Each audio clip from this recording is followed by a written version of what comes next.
Sir ನನ್ನ ಕ್ಷಮಿಸ್ಬಿಡಿ sir. ನಾನು ಬರೋದು 5 ನಿಮಿಷ ತಡ ಆಗಿದ್ರು ನಿಮಗೆ ಕೆಟ್ಟ ಹೆಸರು ಬರ್ತಾ ಇತ್ತು ಸರ್. ಹೇಳಪ್ಪ. ಸ್ಯಾಂಡಲ್ವುಡ್ನ ಅಂದಿನ ಆ ಚಾಕ್ಲೇಟ್ ಹೀರೋ ಇಂದು 4 ಹೆಜ್ಜೆ ನಡೆಯಲು ಕೂಡ ಬೇರೆಯವರ ಕೈ ಹಿಡಿಯಬೇಕಾದ ಸ್ಥಿತಿಗೆ ಬಂದಿದ್ದಾರೆ. ಕೊಡಗಿನ ಆಸ್ತಿ ಪಾಸ್ತಿ, ಕೋಟಿ ಕೋಟಿ ಬ್ಯಾಂಕ್ ಬ್ಯಾಲೆನ್ಸ್ ಎಲ್ಲವೂ ಕೂಡ ಮಾಯವಾಗಿದ್ದು ಎಲ್ಲಿ? ಜೈ ಜಗದೀಶ್ ಅವರು ನಂಬಿದ ಸಿನಿಮಾ ರಂಗವೇ ಅವರನ್ನ ಕೈ ಬಿಟ್ಟಿತ, ಅಥವಾ ಹಣದ ವಿವಾದಗಳೇ ಇವರನ್ನ ಈ ಕರುಣಾಜನಕ ಸ್ಥಿತಿಗೆ ತಳ್ಳಿತ? ಇವರು ಪ್ರೊಡ್ಯೂಸರ್ ಆಗಿದ್ದಾಗ ಕಲಾವಿದರಿಗೆ ಹಣ ಕೊಡಲಿಲ್ಲ ಎಂಬ ವಿವಾದಗಳು ಇವರನ್ನ ಈ ಸುಳಿಗೆ ಸಿಲುಕಿಸಿತ. ಇವತ್ತು ಈ ಹಿರಿಯ ನಟನ ಬದುಕಿನ ಸ್ನೇಹಿತರೆ, ಇವತ್ತು ಮಾತನಾಡ್ತಿರೋದು ಸ್ಯಾಂಡಲ್ವುಡ್ನ ಎವರ್ಗ್ರೀನ್ ಹ್ಯಾಂಡ್ಸಮ್ ಹಂಕ್ ಜೈ ಜಗದೀಶ್ ಅವರ ಬಗ್ಗೆ. ಕೊಡಗಿನ ಸೋಮಾರ್ಪೇಟೆಯ ಮಲೆನಾಡಿನ ಮಣ್ಣಿನಿಂದ ಬರಿಗೈಲಿ ಬೆಂಗಳೂರಿಗೆ ಬಂದ ಈ ಗಂಡುಗಲಿ ಚಿತ್ರರಂಗದಲ್ಲಿ ಸಿಂಹದಂತೆ ಮೆರೆದವರು. ಫಲಿತಾಂಶ ಚಿತ್ರದ ಮೂಲಕ ಎಂಟ್ರಿ ಕೊಟ್ಟು ವಿಷ್ಣುವರ್ಧನ್, ಅಂಬರೀಷ್ ಅವರ ಕಾಲದಲ್ಲೇ ಚಾಕ್ಲೇಟ್ ಹೀರೋ ಆಗಿ ಮಿಂಚಿದ್ದ ಈ ನಟನಿಗೆ ಇಂದು ಏನಾಗಿದೆ ಅನ್ನೋ ಪ್ರಶ್ನೆಗಳು ಕೂಡ ಕೇಳಿ ಬರ್ತಾ ಇದೆ. ನಟನೆಯಲ್ಲಿ ಗಳಿಸಿದ ಹೆಸರು, ಪ್ರಖ್ಯಾತಿ ಮತ್ತು ಕೋಟಿ ಕೋಟಿ ಹಣವನ್ನು ಸಿನಿಮಾ ನಿರ್ಮಾಣಕ್ಕೆ ಸುರಿದು ಇಂದು ಕೈ ಸುಟ್ಟಿಕೊಂಡಿದ್ರ. ಅಂದು ವೈಭವದ ಜೀವನ ನಡೆಸುತ್ತಿದ್ದ ಈ ಸ್ಟಾರ್ ನಟ ಇಂದು ಬೇರೆಯವರ ಸಹಾಯವಿಲ್ಲದೆ 4 ಹೆಜ್ಜೆ ನಡೆಯಲು ಕೂಡ ಸಾಧ್ಯವಾಗದ ಸ್ಥಿತಿಗೆ ತಲುಪಿದ್ದು ಹೇಗೆ? ಗಾಂಧಿನಗರದ ಹಾದಿ ಬೀದಿಯಲ್ಲಿ ಕೇಳಿಬರುತ್ತಿರುವ ಆ ಆರ್ಥಿಕ ವಿವಾದಗಳು ಮತ್ತು ಇವರ ಜೀವನದ 7 ಬೀಳುಗಳ ಅಸಲಿ ಕಥೆಯೇನು ಅನ್ನೋದನ್ನ ಇವತ್ತಿನ ವಿಡಿಯೋದಲ್ಲಿ ಡೀಟೇಲ್ ಆಗಿ ನೋಡೋಣ. ಸೊ ಸ್ನೇಹಿತರೆ, ವಿಡಿಯೋ ಅಂತೂ ತುಂಬ ಇಂಟ್ರೆಸ್ಟಿಂಗ್ ಆಗಿರ್ತದೆ. ವಿಡಿಯೋನ ಮಿಸ್ ಮಾಡದೆ ಅಥವಾ ಸ್ಕಿಪ್ ಮಾಡದೆ ಕೊನೆ ತನಕ ನೋಡಿ. ಹಾಗೆ ನಿಮಗೇನಾದರೂ ಈ ಚಾಕ್ಲೇಟ್ ಹೀರೋ ಜೈ ಜಗದೀಶ್ ಅವರ ಸಿನಿಮಾ, ಹಾಗೆ ಯಾವ ಸಿನಿಮಾ ನಿಮಗೆ ತುಂಬ ಇಳಿಸಿತು ಅನ್ನೋದನ್ನು ನಮ್ಮ ಕಾಮೆಂಟ್ ಬಾಕ್ಸಲ್ಲಿ ತಿಳಿಸಿ. ಹಾಗಾದರೆ ಬನ್ನಿ ಈ ಟಾಪಿಕ್ನ ಆಳಕ್ಕೆ ಹೋಗೋಣ.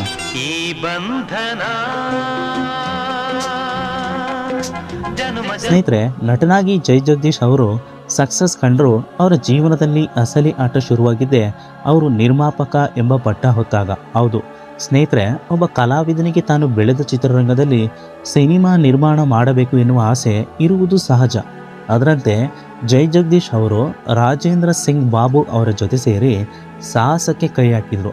ಆರಂಭದಲ್ಲಿ ಅವರು ನಿರ್ಮಿಸಿದ ಕುರಿಗಳು ಸಾರ್ ಕುರಿಗಳು ಮತ್ತು ಕೋತಿಗಳು ಸಾರ್ ಕೋತಿಗಳು ಚಿತ್ರಗಳು ಬಾಕ್ಸ್ ಆಫೀಸ್ನಲ್ಲಿ ಹಣದ ಮಳೆ ಸುರಿದವು. ಈ ಚಿತ್ರಗಳ ಸಕ್ಸಸ್ ನೋಡಿದ ಜೈ ಜಗದೀಶ್ ಅವರಿಗೆ ತಾವು ಹಾಕಿದ ಲೆಕ್ಕಾಚಾರ ಸರಿಯಾಗಿದೆ ಎಂಬ ಆತ್ಮವಿಶ್ವಾಸ ಮೂಡಿತು.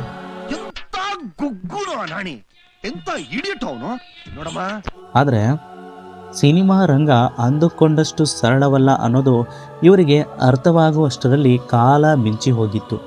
ಯಾವಾಗ ಹಣ ಬರಲು ಶುರುವಾಯಿತೋ ಜೈ ಜಗದೀಶ್ ಅವರು ತಮ್ಮ ಬಜೆಟ್ ಮತ್ತು ರಿಸ್ಕ್ ಎರಡನ್ನ ಹೆಚ್ಚಿಸುತ್ತಾ ಹೋದರು. ಇವರ ಜೀವನದ ಅತಿ ದೊಡ್ಡ ಟರ್ನಿಂಗ್ ಪಾಯಿಂಟ್ ಅಂದರೆ ಅದು 2006ರಲ್ಲಿ ತೆರೆ ಕಂಡ ಮದನ ಸಿನಿಮಾ. ಈ ಚಿತ್ರವನ್ನು ಇವರೇ ಸ್ವತಃ ನಿರ್ದೇಶನ ಮಾಡಿದರು ಮತ್ತು ಅದ್ಧೂರಿಯಾಗಿ ನಿರ್ಮಾಣ ಮಾಡಿದರು. ತಮ್ಮದೇ ಕುಟುಂಬದ ಕುಡಿ ಆದಿತ್ಯ ಅವ್ರನ್ನ ದೊಡ್ಡ ಮಟ್ಟದಲ್ಲಿ ಲಾಂಚ್ ಮಾಡಬೇಕು ಎಂಬ ಹಂಬಲದಲ್ಲಿ ಕೋಟಿ ಕೋಟಿ ಹಣವನ್ನು ನೀರಂತೆ ಸುರಿದರು. ಆದರೆ ದುರದೃಷ್ಟವಶಾತ್ ಈ ಸಿನಿಮಾ ಬಾಕ್ಸ್ ಆಫೀಸ್ನಲ್ಲಿ ಮಣ್ಣು ಮುಕ್ಕಿತ್ತು. ಈ ಒಂದು ಸೋಲು ಜೈ ಜಗದೀಶ್ ಅವರನ್ನು ಆರ್ಥಿಕವಾಗಿ ಹಳ್ಳಕ್ಕೆ ತಳ್ಳಿತು. ಮಾಡಿದ ಸಾಲಕ್ಕೆ ಬಡ್ಡಿ ಬೆಳೆಯುತ್ತಾ ಹೋಯಿತು. ಅದರ ಬೆನ್ನಲ್ಲೇ ಬಂದ ಈ ಬಂಧನ ಮತ್ತು ಮಳೆ ಬರಲಿ ಮಂಜು ಇರಲಿ ಸಿನಿಮಾಗಳು ನಿರೀಕ್ಷಿತ ಲಾಭ ತರಲಿಲ್ಲ. ಹೀಗೆ ಒಬ್ಬ ಯಶಸ್ವಿ ನಟ ನಿರ್ಮಾಣದ ಅಮಲಿನಲ್ಲಿ ತನ್ನೆಲ್ಲ ಉಳಿತಾಯವನ್ನು ಕಳೆದುಕೊಂಡು ಸಾಲಗಾರರ ಕೆಂಗಣ್ಣಿಗೆ ಗುರಿಯಾಗಬೇಕಾದ ಪರಿಸ್ಥಿತಿ ಬಂದೊದಗಿತ್ತು. ಇನ್ನು ಸ್ನೇಹಿತರೆ, ಇನ್ನು ಫಿನಾನ್ಷಿಯಲ್ ಲಾಸ್ ಹೇಗಾಯಿತು ಅಂತ ಅಂದರೆ, ಸಿನಿಮಾ ರಂಗದಲ್ಲಿ ಒಂದು ಮಾತಿದೆ, ಗೆದ್ದವನಿಗೆ ಇಲ್ಲಿ 1000 ಜನ ಗೆಳೆಯರು, ಆದರೆ ಸೋತವನಿಗೆ ನೆರಳು ಕೂಡ ಶತ್ರು ಅಂತ. ಜೈ ಜಗದೀಶ್ ಅವರು ಯಾವಾಗ ನಿರ್ಮಾಣದಲ್ಲಿ ಸತತ ಸೋಲುಗಳನ್ನು ಕಂಡರೋ ಅಂದಿನಿಂದ ಅವರ ಆರ್ಥಿಕ ಪರಿಸ್ಥಿತಿ ಅಧೋಗತಿಗೆ ಇಳಿಯಿತು. ಮದನ ಚಿತ್ರದ ಸೋಲು ಕೇವಲ ಹಣವನ್ನಷ್ಟೇ ಕಳೆದು ಹಾಕಲಿಲ್ಲ, ಬದಲಿಗೆ ಮಾರ್ಕೆಟಲ್ಲಿ ಅವರಿಗಿದ್ದ ಕ್ರೆಡಿಬಿಲಿಟಿಯನ್ನು ಅಲ್ಲಾಡಿಸಿತು. ಹೂಡಿದ ಬಂಡವಾಳ ವಾಪಸ್ ಬರದೇ ಇದ್ದಾಗ ಸಾಲಗಾರರ ಒತ್ತಡ ಶುರುವಾಯಿತಲ್ಲದೆ ಆ ಸಾಲದ ಬಡ್ಡಿ ಬೆಟ್ಟದಂತೆ ಬೆಳೆಯುತ್ತಾ ಹೋಯಿತು. ಸಾಲ ಮಾಡಬಾರದು ಅಂತಿದ್ದರೂ ಒಂದು ಸಾಲ ತೀರಿಸಲು ಮತ್ತೊಂದು ಸಾಲ ಮಾಡಬೇಕಾದ ಅನಿವಾರ್ಯತೆಗೆ ಅವರು ಸಿಲುಕಿದರು. ಇದೇ ಹೊತ್ತಲ್ಲಿ ಗಾಂಧಿನಗರದ ಮೂಲೆ ಮೂಲೆಯಲ್ಲಿ ಅವರ ಬಗ್ಗೆ ವಿವಾದಗಳು ಸದ್ದು ಮಾಡಲಾರಂಭಿಸಿದವು. ಯೂಟ್ಯೂಬ್ ಮತ್ತು ಸಾಮಾಜಿಕ ಜಾಲತಾಣಗಳಲ್ಲಿ ಇಂದಿಗೂ ಚರ್ಚೆ ಆಗುವ ಅಸಲಿ ವಿಚಾರ ಅಂದರೆ ಹಣದ ಪಾವತಿ ವಿವಾದ.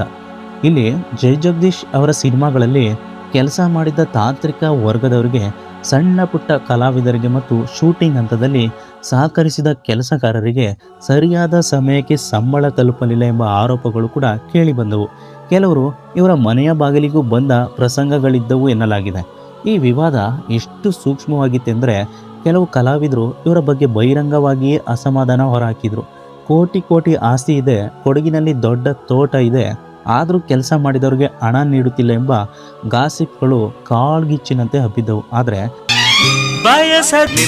ಸತ್ಯ ಏನಂದ್ರೆ ಅವರು ಸಿನಿಮಾ ಎಂಬ ಮಾಯಲೋಕದ ಸುಳಿಗೆ ಸಿಲುಕಿ ಆಸ್ತಿ ಪಾಸ್ತಿಗಳನ್ನು ಅಡವಿಡುವ ಅಥವಾ ಮಾರಾಟ ಮಾಡುವ ಸ್ಥಿತಿಗೆ ತಲುಪಿದ್ರು. ಹಣವಿದ್ದು ಕೊಡಲಿಲ್ಲ ಎನ್ನುವುದಕ್ಕಿಂತ ಕೊಡಲು ಹಣವೇ ಇಲ್ಲದಷ್ಟು ಆರ್ಥಿಕವಾಗಿ ಅವರು ಕುಗ್ಗಿ ಹೋಗಿದ್ದರು ಎನ್ನುವುದು ಗಾಂಧಿನಗರದ ಕೈ ಸತ್ಯ. ಜೈ ಜಗದೀಶ್ ಅವರ ಜೀವನದಲ್ಲಿ ಆರ್ಥಿಕ ಸಂಕಷ್ಟಗಳು ಒಂದು ಕಡೆ ಆದರೆ ಅವರ ಆರೋಗ್ಯದ ಸ್ಥಿತಿ ಇನ್ನೊಂದು ಅಭಿಮಾನಿಗಳ ಕಣ್ಣಲ್ಲಿ ನೀರು ತರಿಸುವಂತಿದೆ. ಒಂದು ಕಾಲದಲ್ಲಿ ಸಿನಿಮಾ ರಂಗದ ಶಕ್ತಿಶಾಲಿ ವ್ಯಕ್ತಿಯಾಗಿ ಆಳು ಕಾಳುಗಳ ಜೊತೆ ವೈಭವದಿಂದ ಮೆರೆದ ಈ ನಟ ಇಂದು 4 ಹೆಜ್ಜೆ ನಡೆಯಲು ಕೂಡ ಪರದಾಡುತ್ತಿರುವುದು ನಿಜಕ್ಕೂ ವೀದಿಯ ಕ್ರೂರ ಆಟ. ಇತ್ತೀಚಿನ ಚಿತ್ರರಂಗದ ಕಾರ್ಯಕ್ರಮಗಳಲ್ಲಿ ಅಥವಾ ಸಾರ್ವಜನಿಕ ವೇದಿಕೆಗಳಲ್ಲಿ ಜೈ ಜಗದೀಶ್ ಅವರನ್ನು ನೋಡಿದವರಿಗೆ ಎಲ್ಲೋ ಒಂದು ಕಡೆ ಸಂಕಟವಾಗುತ್ತದೆ. ಏಕೆಂದರೆ ಅವರು ನಡೆಯುವಾಗ ಅವರ ಪತ್ನಿ ವಿಜಯಲಕ್ಷ್ಮಿ ಸಿಂಗ್ ಅವರನ್ನು ಅಥವಾ ಮಗಳನ್ನು ಗಟ್ಟಿಯಾಗಿ ಹಿಡಿದುಕೊಂಡೇ ಬರಬೇಕು. ಅವರ ಕಾಲಿನ ನರಗಳು ಸಂಪೂರ್ಣವಾಗಿ ಶಕ್ತಿ ಕಳೆದುಕೊಂಡಂತೆ ಕಾಣುತ್ತಿವೆ.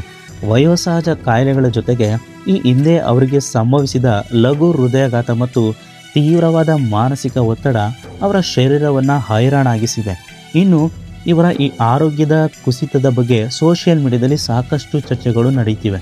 ಕೆಲವರು ಅತಿಯಾದ ಮದ್ಯಪಾನದ ಹಳೆಯ ಅಭ್ಯಾಸದಿಂದ ಹೀಗಾಗಿದೆ ಎಂದು ಟೀಕಿಸಿದರೆ, ಇನ್ನು ಕೆಲವರು ಸಾಲದ ಸುಳಿ ಮತ್ತು ಸಿನಿಮಾಗಳ ಸೋಲಿನಿಂದ ಉಂಟಾದ ಮಾನಸಿಕ ಕುಸಿತವೇ ಅವರ ದೈಹಿಕ ಆರೋಗ್ಯವನ್ನು ಹದಗೆಡಿಸಿದೆ ಎಂದು ಮರುಕಪಡುತ್ತಿದ್ದಾರೆ.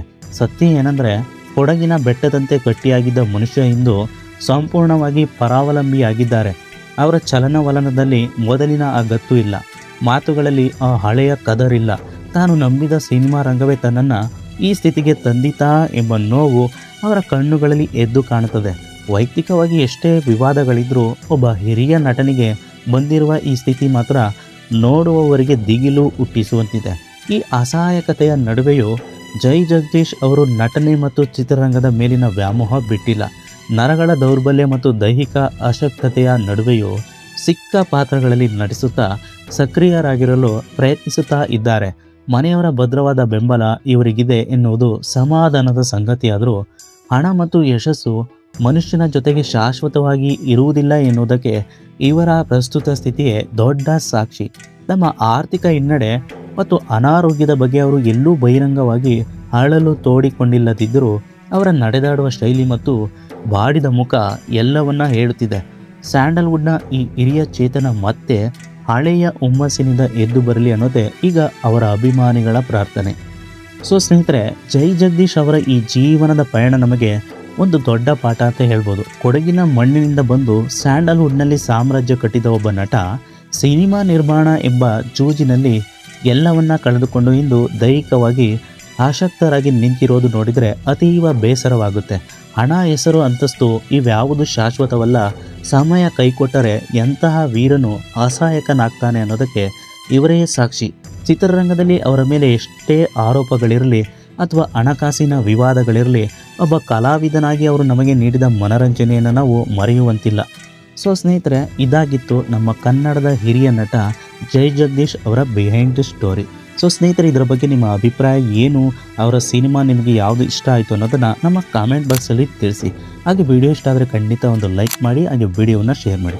ಇದೇ ರೀತಿ ಇಂಟ್ರೆಸ್ಟಿಂಗ್ ವಿಡಿಯೋ ಮತ್ತು ಇಂಟ್ರೆಸ್ಟಿಂಗ್ ಟಾಪಿಕ್ ಆಗಿ ನೀವು ಇನ್ನೂ ಕೂಡ ನಮ್ಮ ಚಾನಲನ್ನು ಸಬ್ಸ್ಕ್ರೈಬ್ ಮಾಡಿಲ್ಲ ಅಂದರೆ ಮರೆಯದೆ ಕೆಳಗಡೆ ಕಾಣುವ ರೆಡ್ ಬಟನ್ ಮೇಲೆ ಕ್ಲಿಕ್ ಮಾಡಿ ಸಬ್ಸ್ಕ್ರೈಬ್ ಮಾಡಿ. ಹಾಗೆ ನಮ್ಮ ಹೊಸ ವಿಡಿಯೋಗಳ ನೋಟಿಫಿಕೇಶನ್ಗಾಗಿ ಪಕ್ಕದಲ್ಲಿರುವ ಬೆಲ್ ಐಕಾನ್ ಮೇಲೆ ಕ್ಲಿಕ್ ಮಾಡಿ ಆಲ್ ವಿಡಿಯೋಸ್ ಎಂದು ಸೆಲೆಕ್ಟ್ ಮಾಡಿ. Thanks for watching videos. ಸಿಗೋಣ ಇದೇ ರೀತಿ ಇನ್ನೊಂದು ಇಂಟ್ರೆಸ್ಟಿಂಗ್ ವಿಡಿಯೋದೊಂದಿಗೆ.